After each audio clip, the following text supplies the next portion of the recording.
خالد بن ولید جن کو حضور نے سیف اللہ کا لقب دیا، تو ان سے کسی نے پوچھا یار جس تم میدان میں جاتے ہو کفار و مشرکین کے چھکے چھڑا دیتے اور دم دبا کے بھاگ جاتے ہیں، ایک ایسا موقع تھا کہ تقریباً کچھ 3000 کے قریب فوج اور 1,00,000 کے لشکر کو کٹ کٹ کے بو کر کے واپس بھی لے آئے۔ حضور علیہ السلام نے بھیجا تھا، فرمایا کہ زید بن حارث قیادت کریں گے،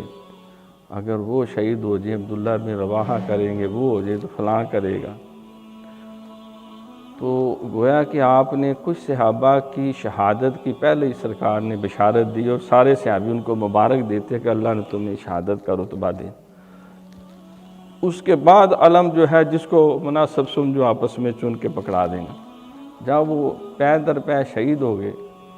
تو علم حضرت خالد بن ولید نے پکڑ لیا، اور اس ایک جنگ میں 9 تلواریں آپ کے ہاتھ سے ٹوٹی، مطلب لڑ لڑ کے، حالانکہ سخت لوہا ہوتا ہے اس کا، تو چھکے چھڑا دیے اور بحفاظت فوج کو واپس بھی لے۔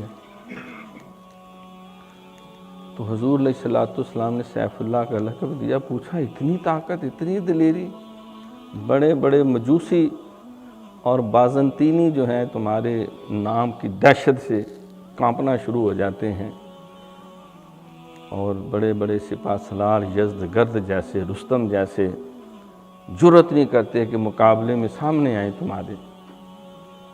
کیا وجہ ہے؟ 2 ہی ٹانگیں ہیں، 2 ہی بازو ہیں، جسم بھی اتنا ہی ہے۔ کہا ہوئے نہ سمجھو، میں نے جو سر پہ ٹوپ رکھا ہوتا ہے نا، ہیلمٹ بڑا سا، اس کے نیچے ایک ٹوپی ہے،